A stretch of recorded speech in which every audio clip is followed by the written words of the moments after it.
Good evening, everyone. I'm Billy. I'm an alcoholic. Welcome, everyone. Um, let's see. We're on tradition five tonight. Couple reminders. I hope you've all been to your pre-conference events, your district pre-conference events, had dialogue with your delegate. Are not going to be one of those groups that in 2 weeks is asking why was everything kept secret? How come I didn't know all this stuff was being changed? Um, Nothing's kept secret. Um, just gotta have your group connected. Um, and we're down to the nitty gritty now. The general service conference, like basically a couple of days away, a week away. Um, as such, we will allow a couple of shares tonight during the audio portion of the shares. No questions. Questions come in by chat after that. Reminder: if you've not been here before, we're not one of those states that has a three-strike policy. We actually have a no strike policy. If you even come close to saying something that's out of line, you just get removed and you're not allowed back. It's just, we don't have a lot of time to you know, play security guard on Monday night. So, um, also please stay away from any conference topics. This is not the place to kind of get your 2 cents out on a conference topic that is best at your group or your district, your area. I will read the long form of first we'll open up with the serenity prayer. God, grant me the serenity to accept the things I cannot change, the courage to change the things I can, and the wisdom to know the difference. The long form of tradition 5 out of the 12 and 12. Each Alcoholics Anonymous group ought to be a spiritual entity having but one primary purpose, that of carrying its message to the alcoholic who still suffers. So before I go into anything in the chapter, I just want to say a couple of things. And that is that you're never going to be popular if you're the person who brings up the traditions. So we can start right there. Just start right there. If you're the person who brings up a tradition, you already have a target on you, right? You're already the perfectionist. You're already the AA hard ass or whatever. So the good thing about just accepting that is that it's a reminder that your delivery has to be better. When I say better, I just mean better than those who are going to come and call you the perfectionist or anything else. That if you are seen to be ugly, condescending, demeaning, personal attacks, anything like that, people are just going to ignore what you have to say. That's my personal experience. That you are best to try and meet people where they are. And listen, the one thing I know, it's 2 a.m. where I am. I'm in Europe. I'm in Ireland. And I was at a large AA event in Ireland this weekend. And what I can tell you is I run into people all over the world who love the traditions, who are just like a lot of us. So there's plenty of us out there, right? And usually when we're in a meeting like this, we don't have a lot of difficulty with the traditions. Obviously, this is a traditions meeting, but let's just say all of us happen to run into a random meeting one night and all gathered there together. We probably wouldn't have a lot of debate, right?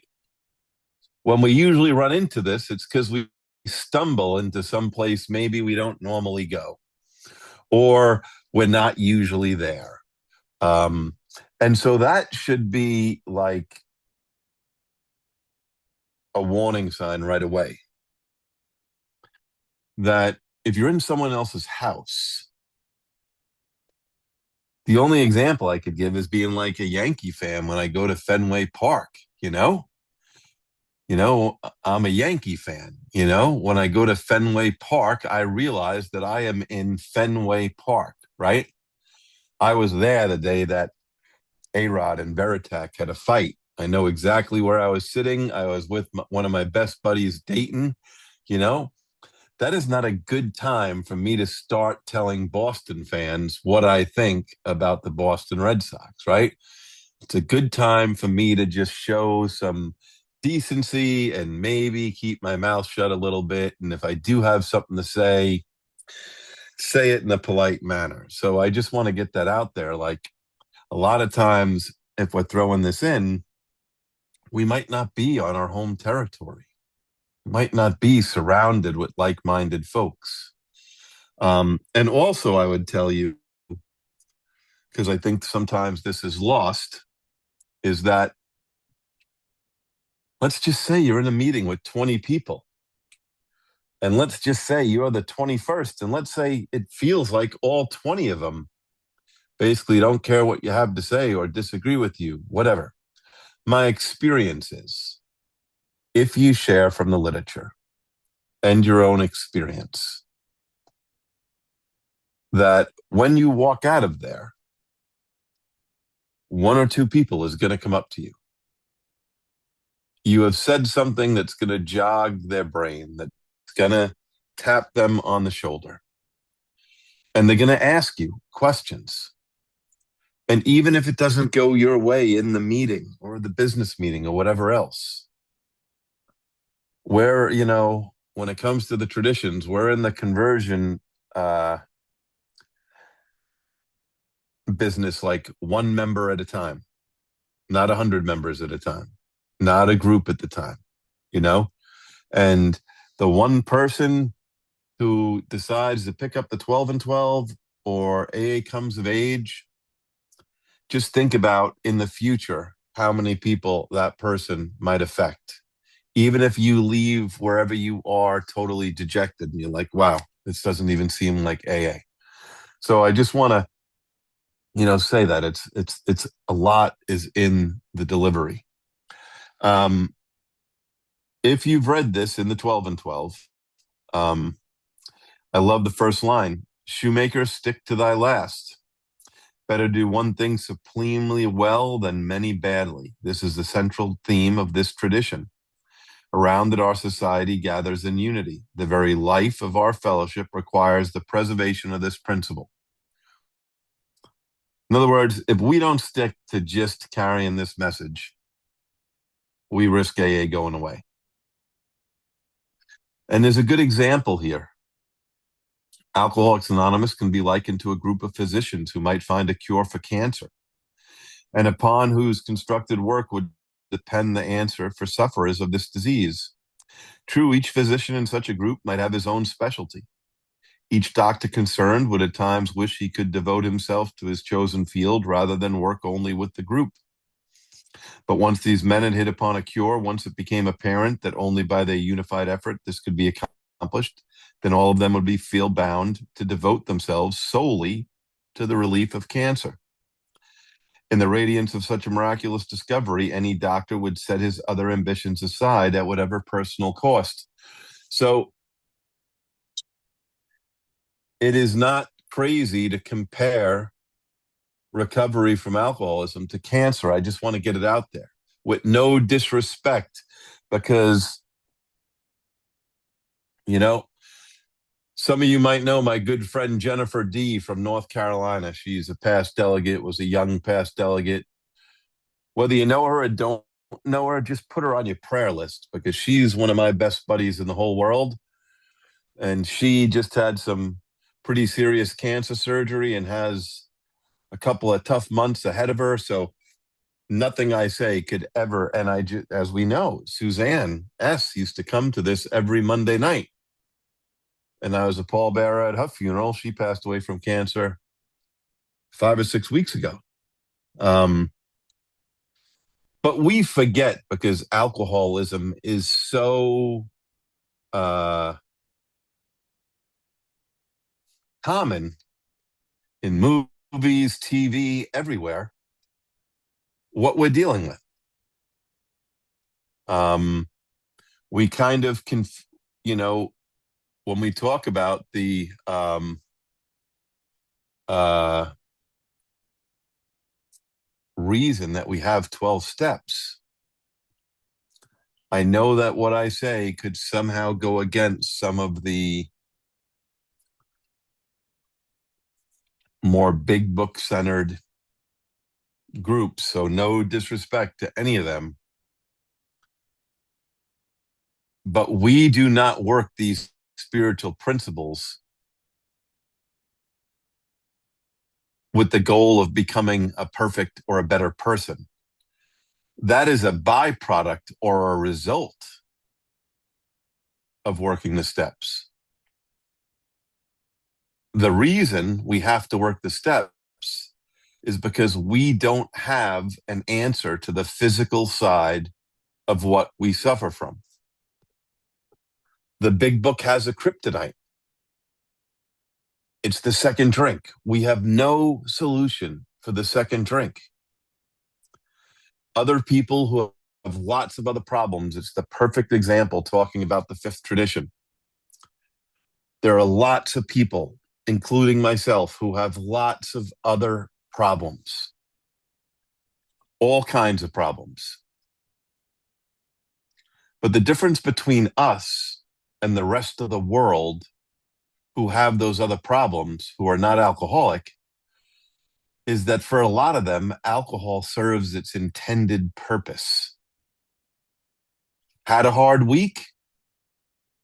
Have a glass or two, a couple of beers. Your kids are driving you insane? Enjoy a drink when you put them to bed, okay? Work is nuts. The regular world gets to go to happy hour and have a couple of drinks and they go home, right? Alcohol serves its intended purpose. But you see, that's the other thing when we use the cancer example we have to talk about. Imagine in talking about the solution for cancer, which, you know, everybody here has probably heard things that don't sound like easy, like chemotherapy, radiation, surgery. Those are all pretty serious, drastic interventions, let's just call it, in healthcare. If you have a hangnail, you don't need radiation or chemotherapy. Okay? If you bump your head getting out of the car, you don't need radiation or chemotherapy because you don't have cancer. Same thing if you're just a heavy drinker or got a DWI after a wedding and you rarely drink, right? We have to remember that we need to separate what we have a solution for. I was actually at an AA service event recently where a public information person, trusted servant, in talking about the work they do with professionals, said they were out there to talk to people about alcohol use disorder. Now, I don't even know what that is, okay? Apparently, there is something called alcohol use disorder. That is not what I suffer from, okay? Because alcohol use disorder, if you look it up and you want to go down to Google Nightmare Tonight, be my guest. Stay up all night, go down as far as you can get into the deep hole on Google. You will see that there are other things that work for some of those people that suffer from alcohol use disorder. We suffer from something that only a spiritual solution will conquer. As the 12 and 12 says, only an act of providence. Okay? Now, one of my favorite books is As Bill Sees It. A lot of people know that. If I was going to make a change in As Bill Sees It, it would be, I know sometimes it refers to letters, which is great, but sometimes it'll refer to not the original source of literature, which sometimes drives me crazy. But there is a page in As Bill Sees It. I'm going to go to it right now.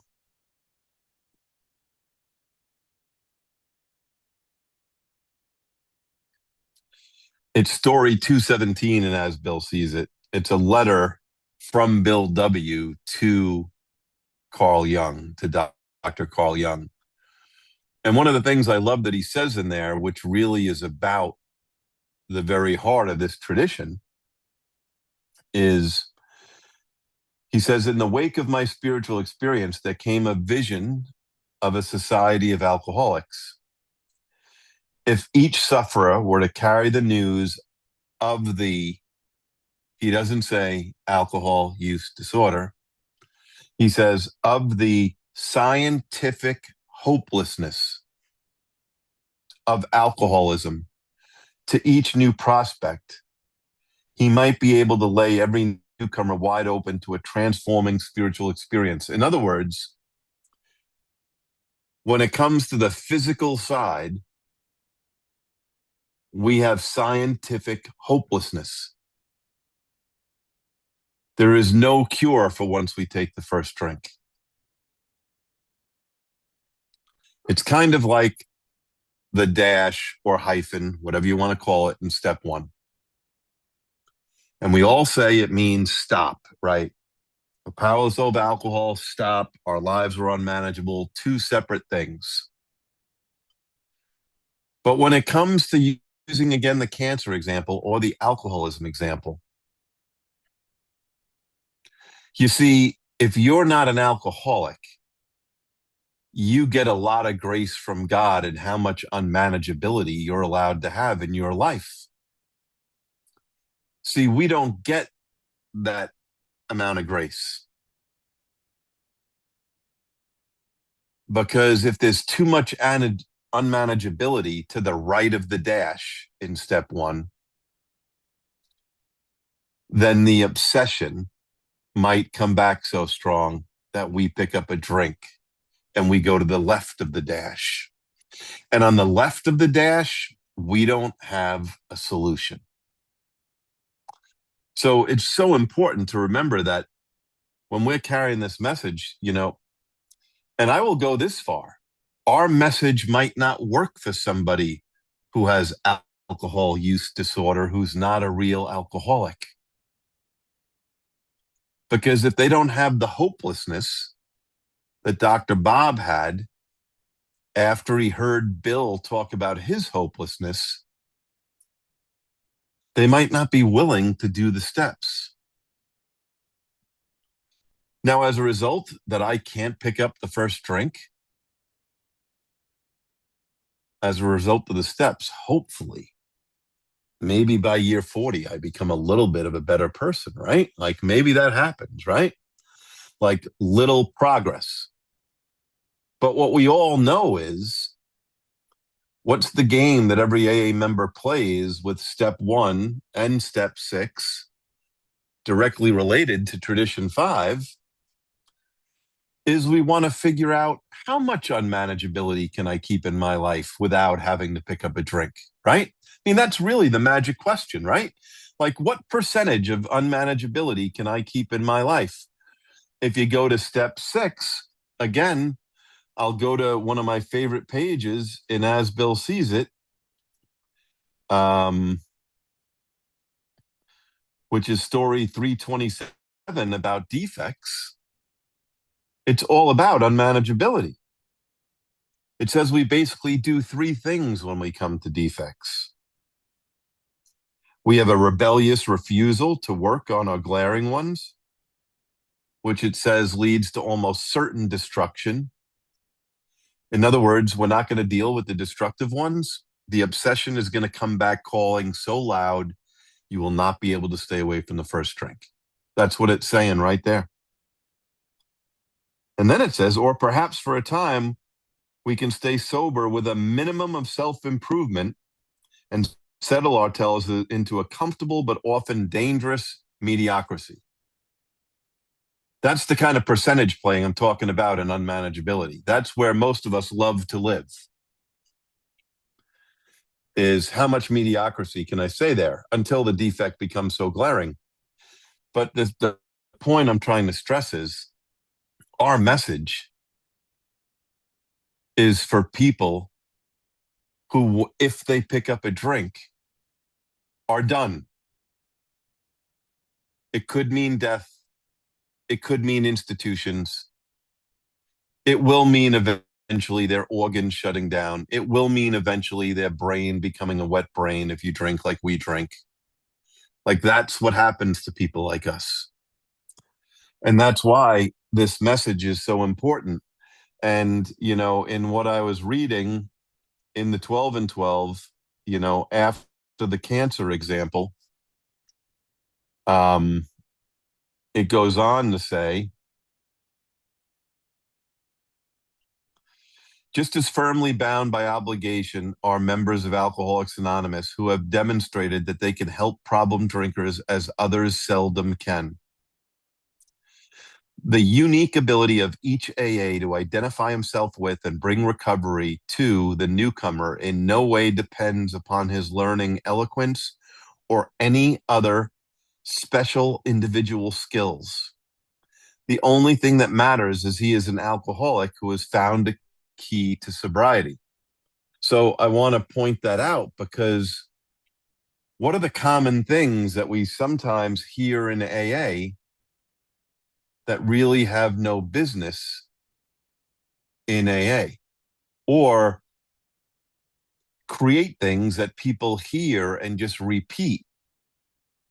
I can give you an example. Well, the first thing I'm going to talk about is I will go back to talking about Tom I. If you've never heard a Tom I tape, I hope you search one online on one of the speaker libraries, or you go to a convention and you get a Tom I tape.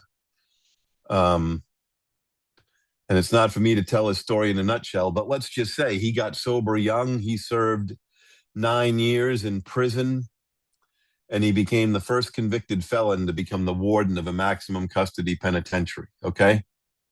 Life-changing, incredible story. Devoted to the day he died to carrying the message to alcoholics who are in correctional facilities. But you know what's funny about Tom?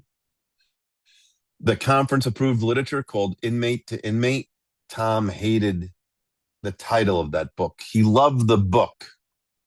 He hated the title. He wanted the title to be Alcoholic to Alcoholic. Because Tom believed, like it's said in this story in Tradition 12, in the 12 and 12, no specific other skill is needed except that you're an alcoholic. You don't need to be an alcoholic who's been incarcerated to carry the message to an alcoholic who's incarcerated. In fact, for most of us who are active in corrections service, we know a lot of people who have bad arrest records or who've served time inside a correctional facility. A lot of those people can't get back into correctional facilities for a long time to carry the message. It's the biggest reason when someone says to me, oh, I've never been arrested or I've never been convicted of a crime. I'm like, well, then we really need you, because your fingerprints are clean and you can get into an institution. So you recovered alcoholics who have served time, they're in a strange class of people. One day, no one would let him out of a correctional facility. And the next day, no one would let him back in, right? I mean, that's just the way it goes in the real world. But Tom even believed that that section of the 12 and 12 was talking about people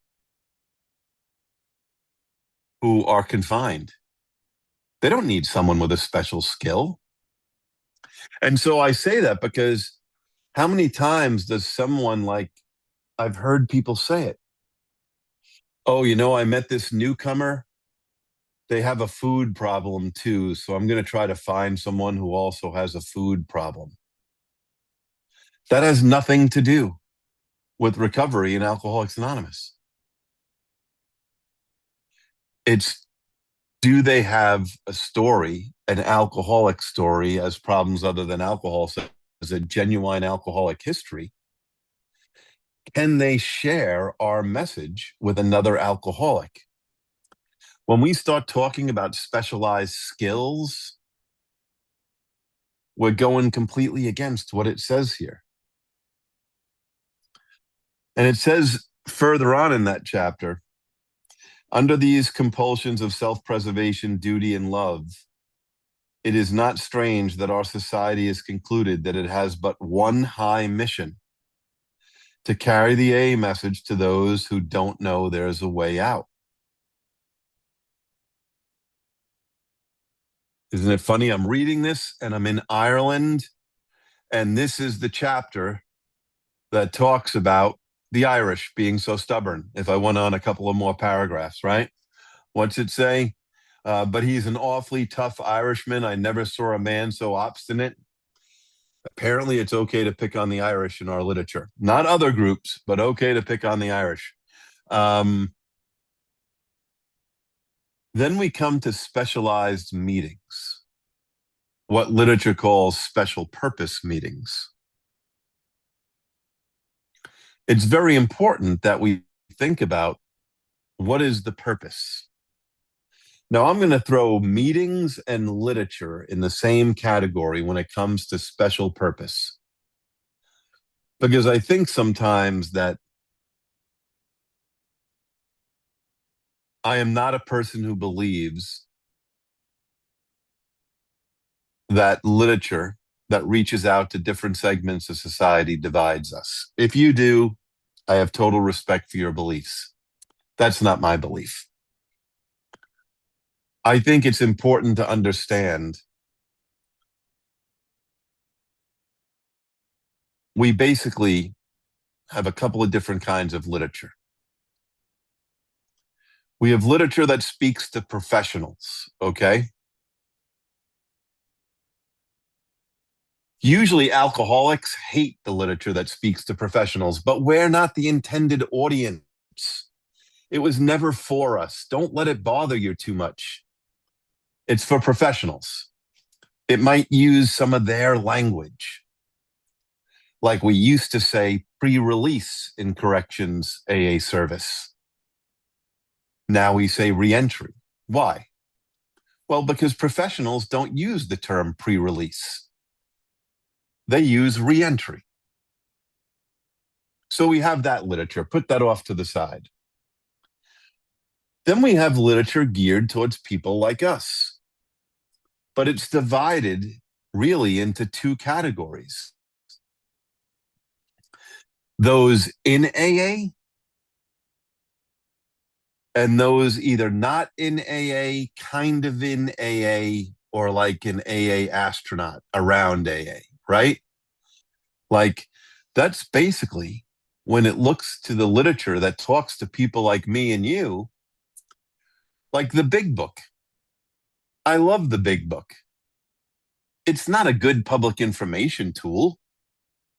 It's a horrible public information tool.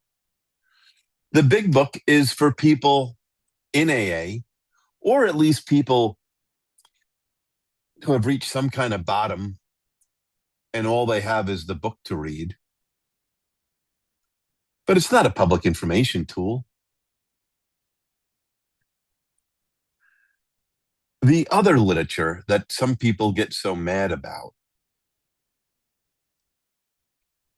the original gay and lesbian pamphlet, which is now LBGTQ pamphlet, The Many Paths to Spirituality, about people who have different non-traditional spiritual or non-believer beliefs. We have a pamphlet for young people. We have a pamphlet for old people. We have a pamphlet for Native Americans. We're working on a pamphlet for Asian alcoholics. We're working on a pamphlet for transgender. We have lots of those pamphlets, and people get so mad about them. But I want to explain in the Tradition 5 premise why they're so useful. And the best example I can use is talking, if you've never watched it, I've never gone shark fishing, but I've watched a lot of those shows on National Geographic, okay? It's fascinating. So I didn't know naturally a lot about shark fishing. Now, if you go shark fishing, apparently there's a thing called chum. And basically, it's like the blood and guts of fish. And when they get to where they're going to go shark fishing, they dump that chum in the water. You can't catch a shark with chum, but you can attract them. To me, that's what those pamphlets are. The big book is the hook. A big book, hopefully with someone who's been through the book, is what's going to bring an alcoholic over from the water into the boat. But you got to get them close enough to catch. And all those pamphlets, their purpose is to take down any wall based on the great third tradition. That Alcoholics Anonymous is for any alcoholic. We don't care what color you are or what gender you are. We don't care what your sexual orientation is. We don't care what your race is. We don't care what your religion is. We don't care if you don't have a religion. That you're entitled to membership in Alcoholics Anonymous. But it would be crazy to think, or arrogant in my case, most times I'm sure I can be crazy, but based on my own knowledge of my own character defects, arrogance plays a big part with myself, that I want to put myself in somebody else's shoes that I've never walked a mile in.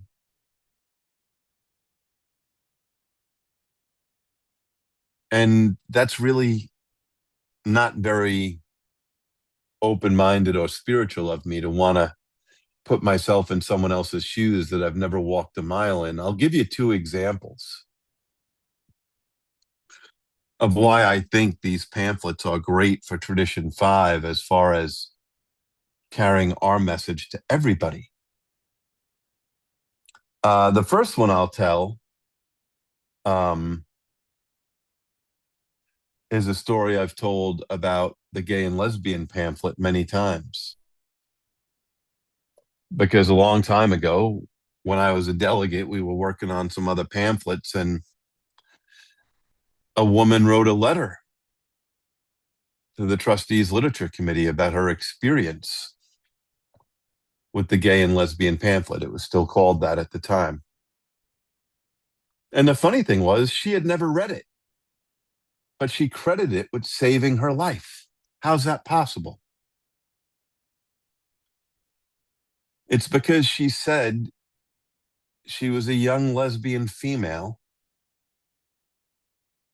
who was living in the Bible Belt for work, bottoming out on her alcoholism, wound up at an AA meeting. And the whole time she was there, all she could think about was,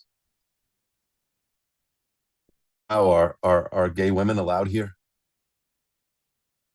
Are gay women allowed to be in AA? And she said at her second meeting, she went to the bathroom and on the way back stopped to get a cup of coffee. And the coffee pot was right next to the literature rack. And what did she see in the literature rack? But the gay and lesbian pamphlet. She was so scared for other people to know she was gay that she wouldn't take it out of the rack. But the point of her letter was just seeing it there let her know that she was welcome in AA too, just like everybody else.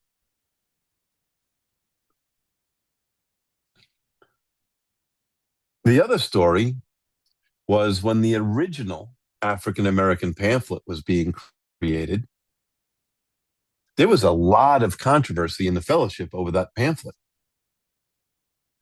Now, I was a delegate from a big urban area, Chicago. Even inside the Black community in AA, there was huge debate over this pamphlet. But two letters that I read in the background have always stuck with me. That made me, look at it like the LBGT, the lesbian and gay pamphlet. Both letters were from African American females who had been drinking alcoholically since they were teenagers, always in trouble, in and out of being incarcerated. But because of the religion that they were raised in, both had off and on talked with pastors or ministers in their religion. But because AA does not make anyone believe in a particular God or deity, the religion they belong to would not send them to AA.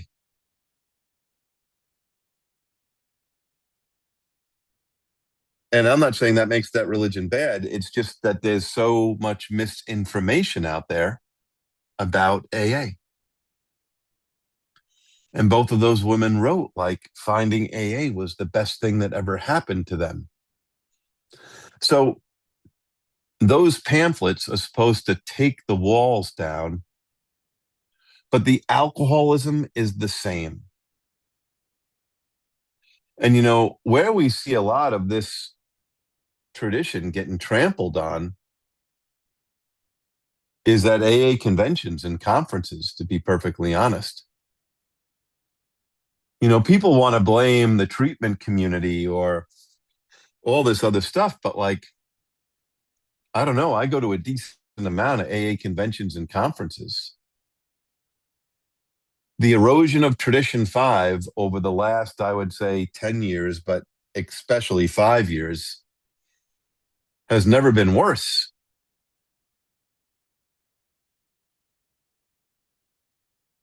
Now, I just want to be very careful here because God knows somebody will hear this and they'll think I'm talking about their convention or their conference.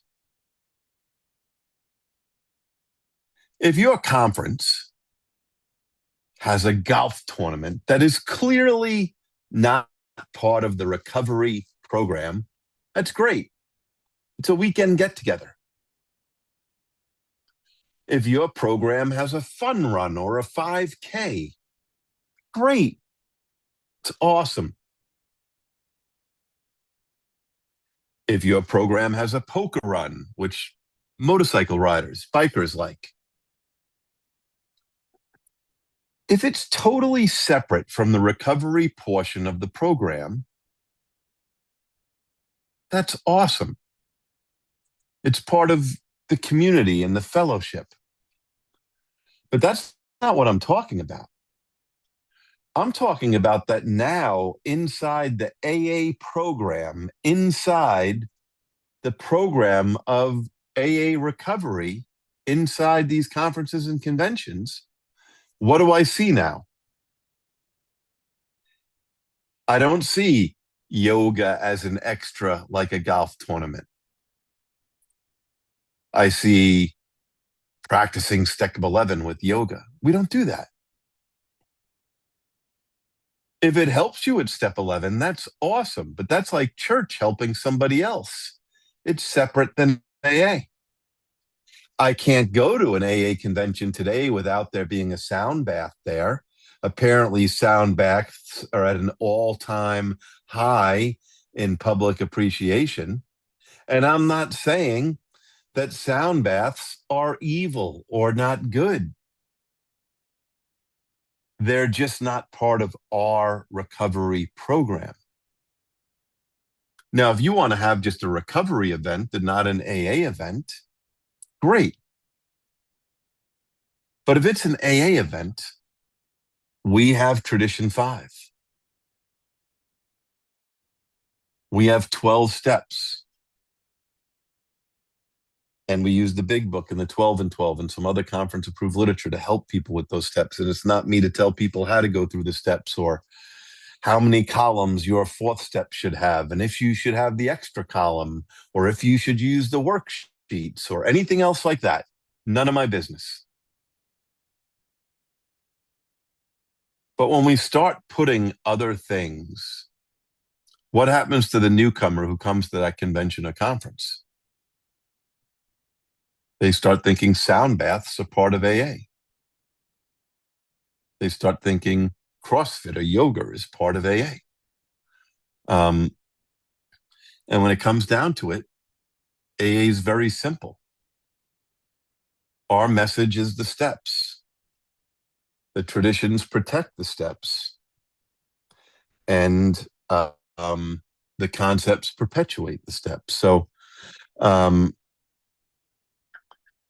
the example I gave before of somebody says, oh, I'll find someone who's an alcoholic who also has food issues, or I'll find someone who's an alcoholic who also has PTSD, or I'll find someone who's an alcoholic who also suffers from depression.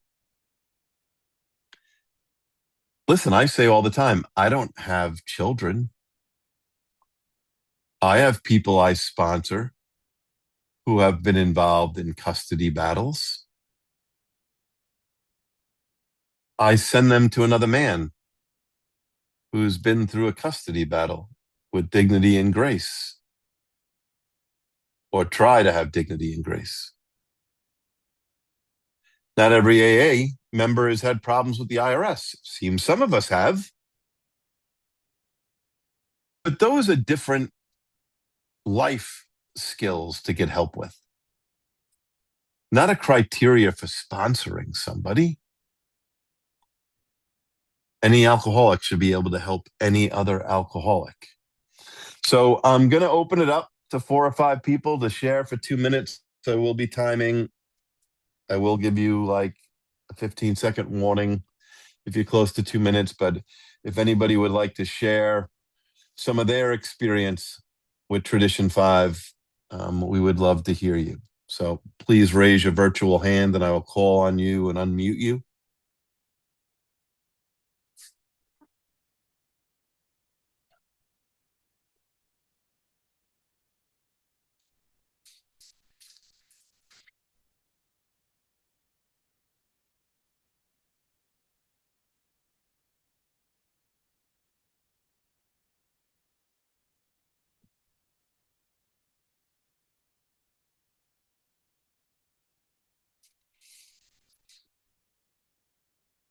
Okay.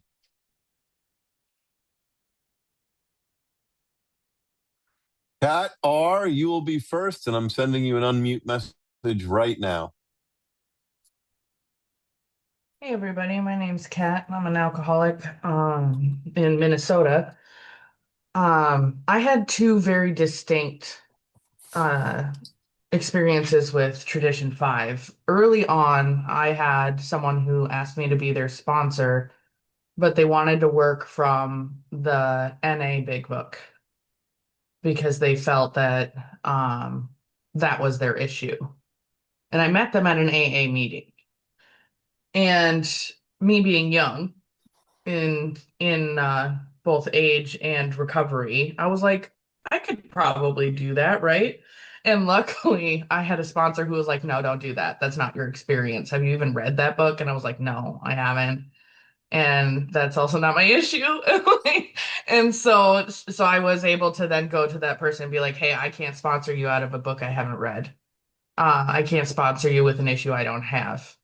In a program I don't work, right? I work in AA program. And that was really healthy to have a sponsor who was like, "Hey, by the way, you know?"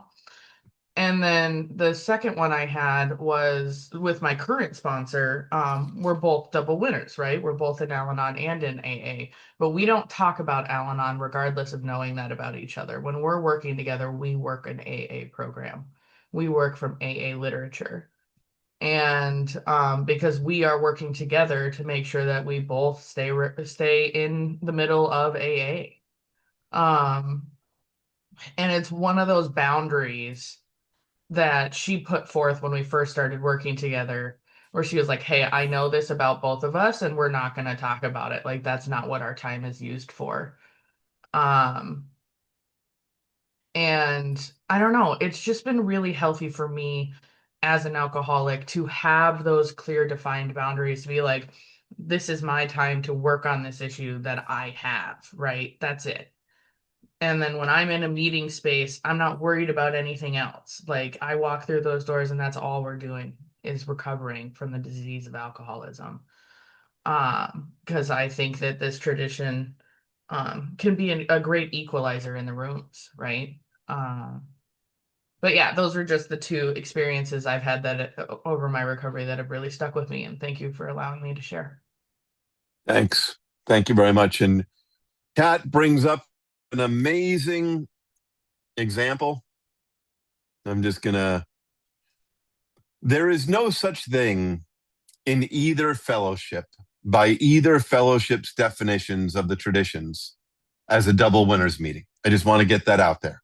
Okay. That is a made up, convoluted term by people who are members of both fellowships who have no knowledge of the traditions. Okay. Now, I don't get that from me. I get that even from other Al Anon members. Um, it's funny because I had an Al Anon woman tell me, much like Kat said, that the biggest compliment she can get for herself as an Al Anon member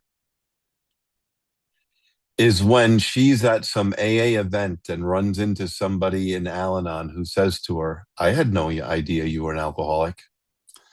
That if someone says that to her, she knows that she is practicing the traditions depending upon which meeting she is in and honoring that fellowship.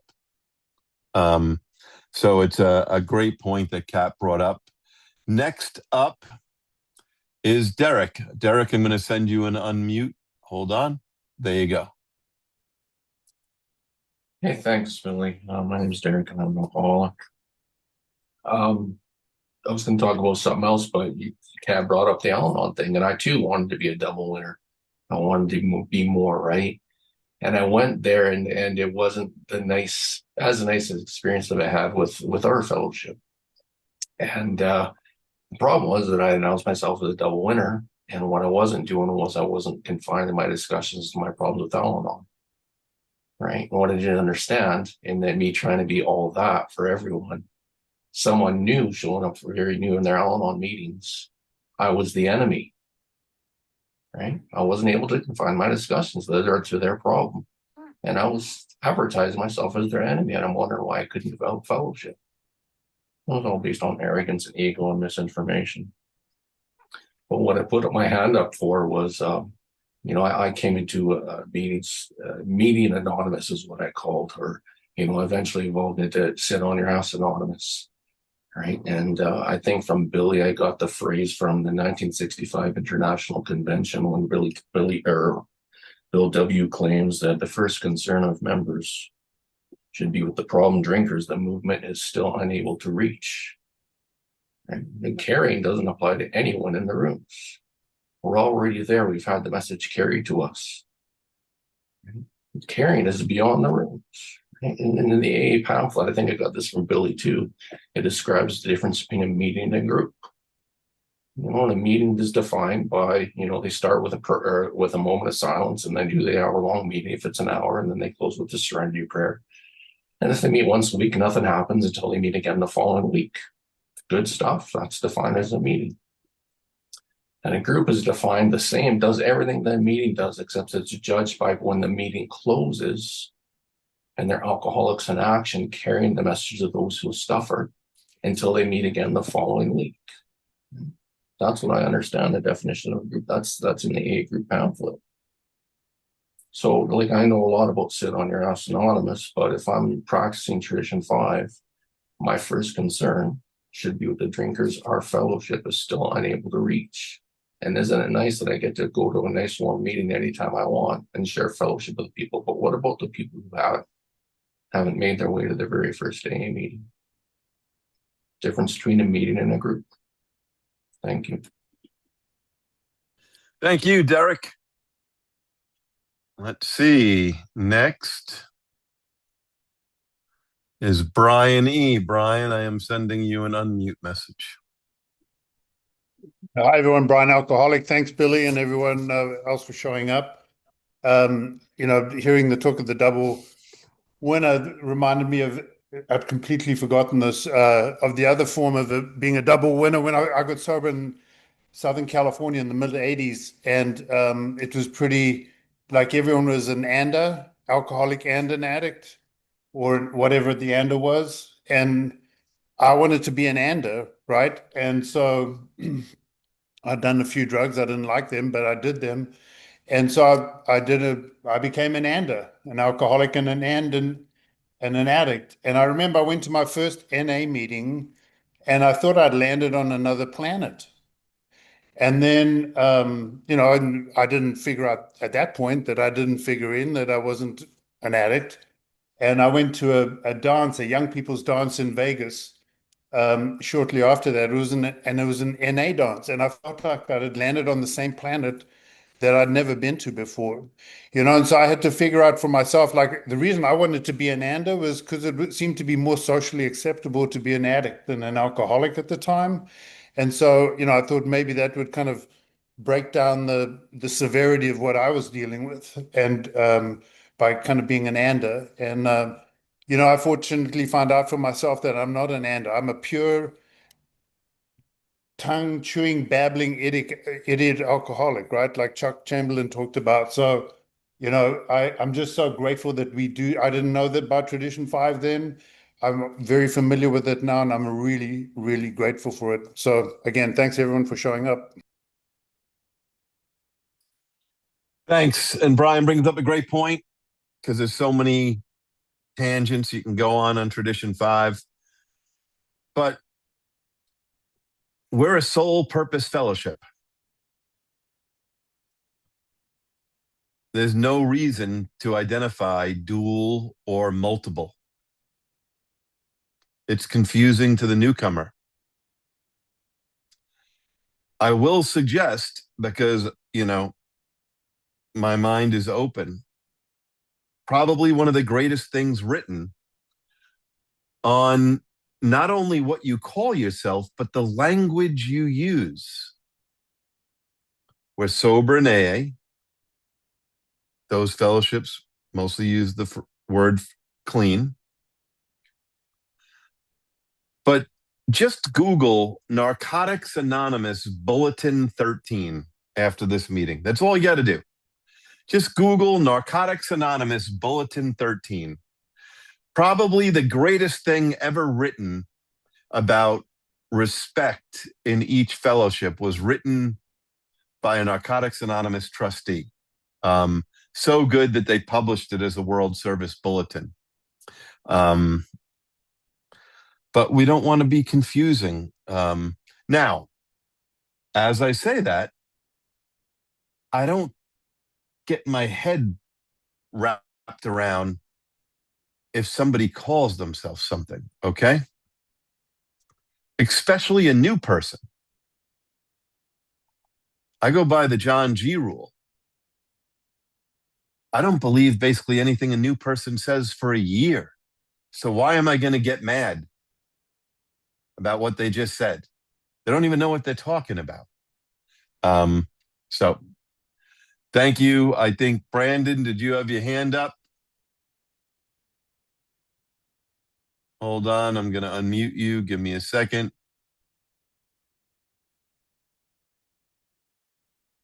Brandon, you have 2 minutes. Hey guys, Brandon, alcoholic. Yeah, actually tonight we had our newcomers room, and about 2 years ago, if somebody didn't identify as an alcoholic, I would have flipped my lid internally first, and then I would have called my sponsor on the way home tonight and gave him 80 reasons why that pissed me off, and I would have had a complete meltdown.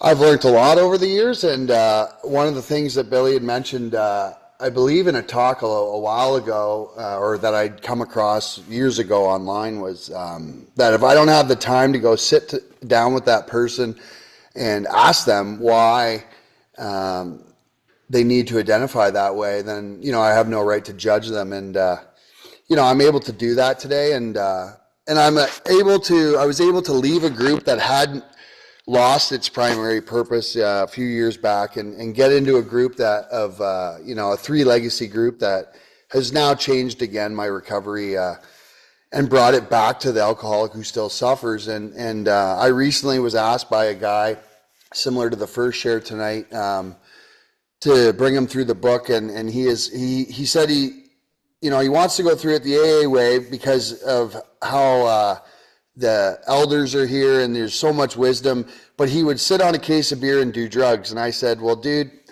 I can't help you with that, because I drink the case of beer, do a whole bunch of drugs, and then do whatever I want to do. And I just don't think I'm the right guy. And then a week later, God can do what I can't do. A week later, he said, thank you for that talk. That talk led me to asking a guy in NA that I've wanted to ask for 5 years to be my sponsor, but I just wouldn't do it. Asking you allowed me to ask him. So it was cool. So with that, I'll shut up. Thanks, man. Thanks. Next is Dave. You have 2 minutes, Dave. I'm sending you an unmute now.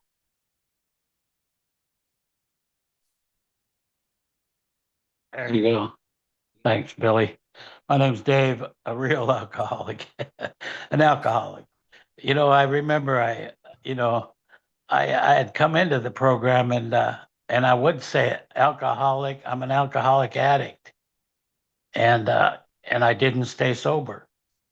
So when I came back into the AA program, I decided, I'm an alcoholic, and that's my primary purpose, was to stay sober. Them other problems that I had, I knew that if I did any of them, I would be back to drinking.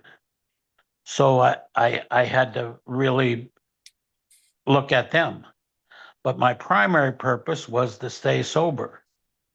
And that's, in everything. I have defects of character. I have other addictions, basically. But I control them by being an alcoholic. And when I hear that in the meetings, I don't say anything anymore. But I think that it's our primary purpose is that we're alcoholics. That's what the membership is. A desire to stop drinking. You're a member, and that's an alcoholic. And the other problems in life, you can you have to work them out, so you don't drink if you're a real alcoholic like me. So anyways, that's all I got. Thank you. Thank you. Okay, everyone, if you have a question, please send it in. I already have one question. I will read it. I've never heard the pamphlets. I've never viewed the pamphlets the way you have described till now. What would be a good way to announce the pamphlets in literature at the opening of a meeting? Most meetings I go to talk down on the pamphlets and how useless they are during their announcements of having them on the wall. So what would be a more helpful and appropriate announcement now seeing their importance? Thank you for the person who asked that question. Yeah, I think it's something that gets overlooked all the time is who is the intended audience of that pamphlet? You could have somebody who's never been to AA. They saw it in a probation office or a library or a doctor's office. You could have somebody who's in their test period of AA. They don't have a sponsor. They're coming to meetings off and on, deciding whether they belong here or not, whether AA is for them. The pamphlets were not designed to take people through the steps. Even living sober. I know some people want that book burned, all of them, not just one. They want every available copy of Living Sober put in one big barn fire and burned, okay? I hear it. I go to a meeting that one day a week reads out of Living Sober. Some days I'm there, some days I'm not.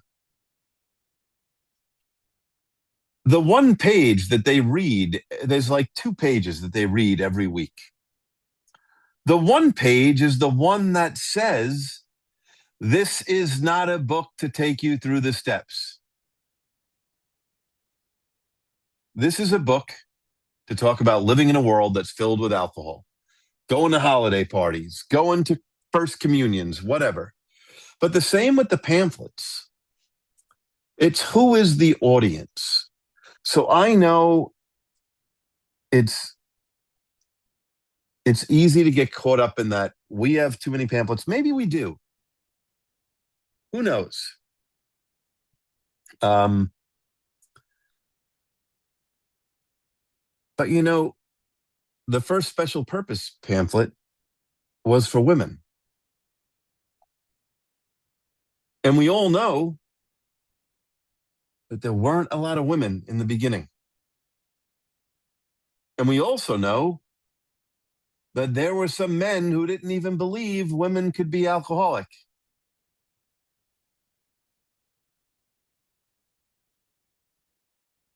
I consider myself a Renaissance man because I think women are more alcoholic than men, right? So I'm not one of those cavemen, right? From the 1950s or 40s, right? Just a little joke, but it's true. There were some places where women were not allowed into AA meetings, okay? It's so important that whatever, Tom, I always said, you know, that God will take down the walls, that we have work to do and the walls come down. But the pamphlet is to get somebody over the hump, that AA will work for them just like it works for everybody else. The unifier, it's not to divide AA. The unifier is the big book.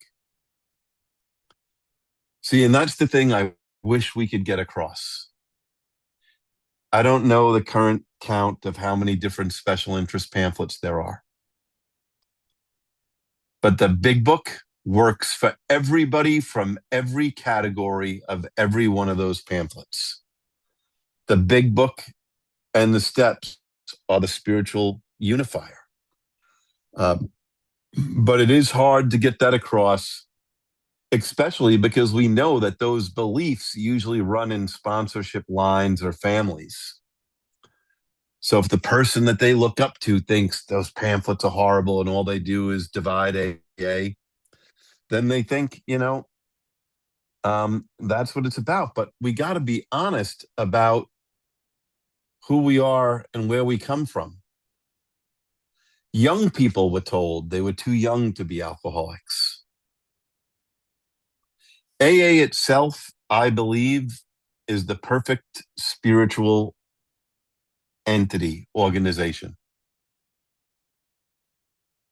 But its people are not the perfect spiritual human beings. The people who come here are broken, and on any given day can be broken or more broken. So yes, racism was alive and well in the country I live in. Especially, there was still segregation when AA started. There's AA documents where delegates even say at the 1953 conference, a delegate from one state says, we don't have that problem. We don't have any colored alcoholics. Well, come on. That's like medically and scientifically impossible. But I came into AA when I was a teenager, and if I was a teenage Black kid, would I want to sit next to the guy who just said that? Would I think that I'm welcome? So I don't buy into that pamphlets have caused all this disunity. I think they've taken some walls down. We just need to get people to the big book quick.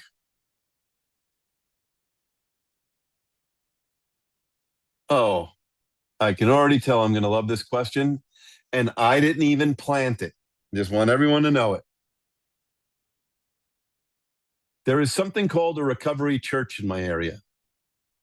I've always thought of it breaking tradition 6, but I'm wondering, is it 5? Well, I'm glad you asked that question, and I'm glad you asked it in the way you asked it.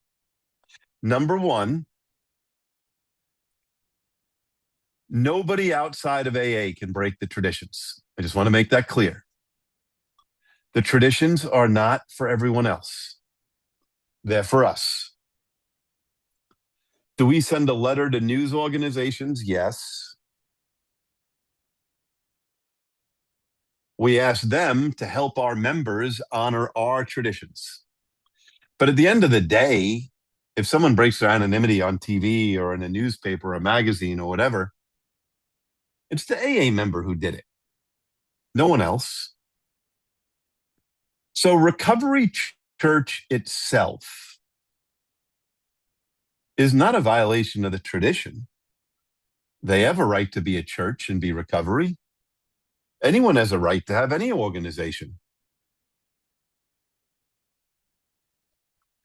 Where it becomes a sixth tradition issue, because around where I live, it's getting big, is when I have to sit down in an AA meeting and there are Recovery Church pamphlets on my literature table or on the seats where newcomers sit. That's a big Tradition 6 issue. And I know how Recovery Church works. I know what they do. I've been studying it for like 3 years. They find like the king and queen active.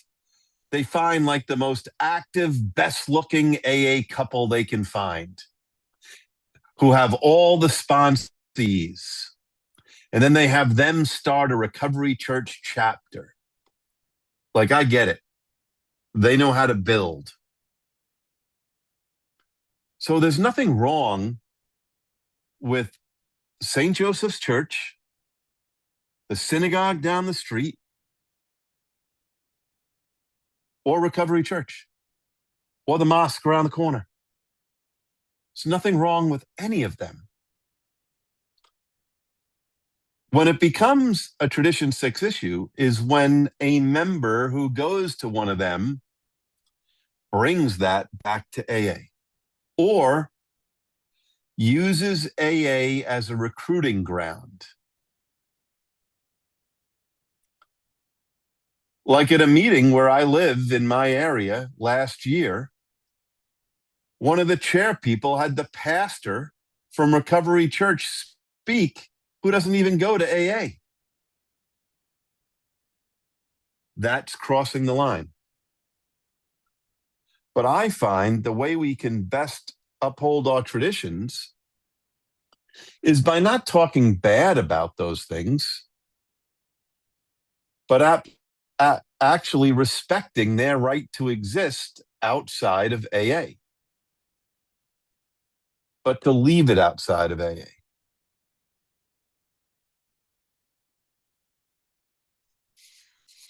They use the big book. Well, we don't have a monopoly on who uses the big book.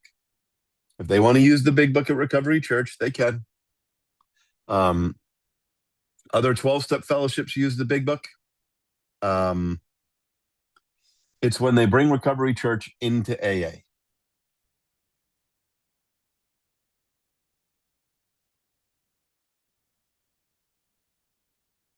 Oh, here's a good question. Is this tradition relevant to a situation in which a sponsor tells a sponsee to stop using other drugs if they want to continue to work with them? Okay. I did not plant this question. Somebody actually asked it. So I'm going to answer it from a couple of different views. AA, I'm guessing that most of you have been to an anniversary meeting. When they say, Billy, come up and get your 36-year coin, the chairperson doesn't take out a clipboard. They don't go through the list like Santa Claus to see if I've been good or bad that year. They don't go Billy, no coin for you. You got a speeding ticket 3 months ago. You are not practicing these principles in all your affairs, Billy, you didn't report some income 3 years ago to the IRS. You work for cash and you didn't pay taxes. No coin for you. No. Our literature is clear. We define sobriety as freedom from alcohol. We're a one-purpose program. Now, am I going to sponsor someone who is using drugs? No. Am I going to vote for someone to be the chairperson of my meeting that openly says they smoke weed? No, that's my personal view. If they think they're 10 years sober and they haven't drank, I am not the end-all be-all in AA, and we don't have an AA police. But that doesn't mean I don't get to exercise my vote. But I will tell you, the way the question was asked, I'll bet you it's about medically assisted treatment, commonly called MAT. One of the reasons that